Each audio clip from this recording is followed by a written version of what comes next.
Hello everybody, my name is Marina and together with my colleague Guilherme, we would like to present you the portfolio and measurement results of our newly released products in Linear FET 2.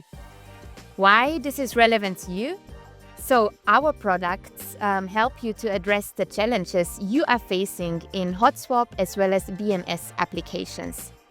As you can see here on the slide, our portfolio comprises a wide range of RDS-on classes as well as packages. Please check out the website also for more information in that regards. So, as already mentioned, the two focus applications are hot swap and BMS, so battery management systems.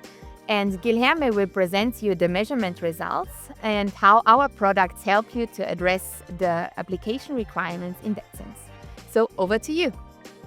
So as Marina said, there is two focus main applications, hot swap and BMS. The challenges are similar for both of them. The only difference is inrush current protection for hot swap, while for BMS overcurrent protection is the most important. And we are going to go through the measurements that are going to show why Linear FET 2 is the best choice for both of these applications.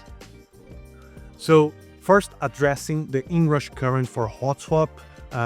Here we have datasheet values for different parts on the 10 millisecond range.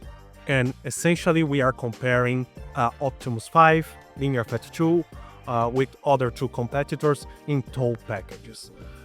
We can see that when we compare OptiMOS 5 to Linear FET 2, we can get up to 12 times improvement on the SOA at 10 milliseconds and 54 volts.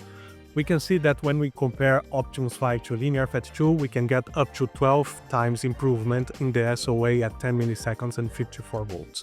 Well, when we compare this to the competitor parts 1 and 2, we can see that the second part has a slightly better SOA, but it has a higher RDS-on. So when we compare to the part 1 of the competition, we have much better SOA. So this leads us to conclude that our IPT017 is the best choice when we combine RDS-on performance and SOA characteristics. In order to compare the thermal behavior of Linear FET 2, we put 4 MOSFETs in parallel on this hot swap platform using XDP710. We push the same current and we compare what was the temperature after it was stabilized.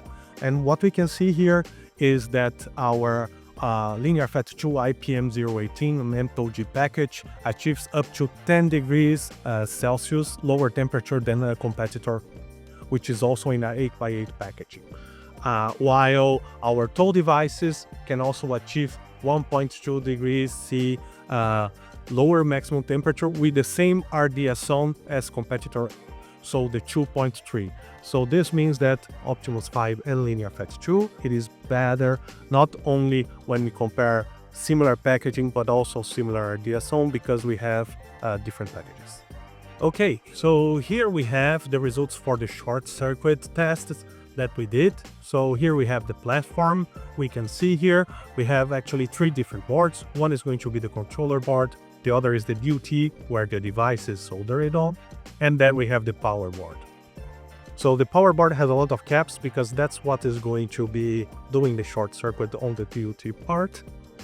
Essentially, we have automatization of the test bench that it is going to target always the same overshoot. So here we have an overshoot of 90 volts that is always going to be met because we adjust the RG accordingly in order to have the same overshoot on all of the tests. We increase the time of the short circuit in order to increase the current of short circuit until we break the part, and we consider the maximum current that this device can handle 1 current before we have the failure of the part.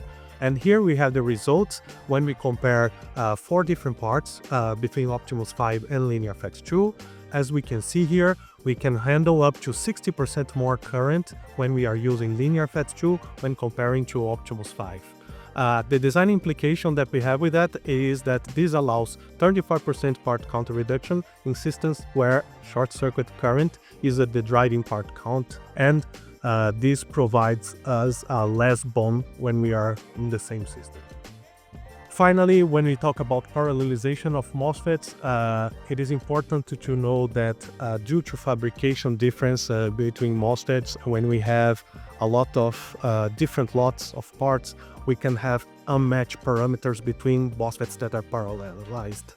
So it is important that these parameters doesn't cause a lot of difference in the current that each MOSFET is carrying.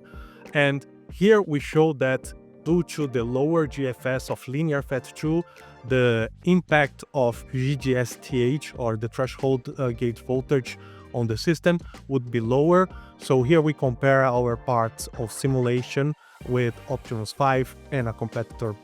It is important to mention that the simulation was based on datasheet values for the competitor.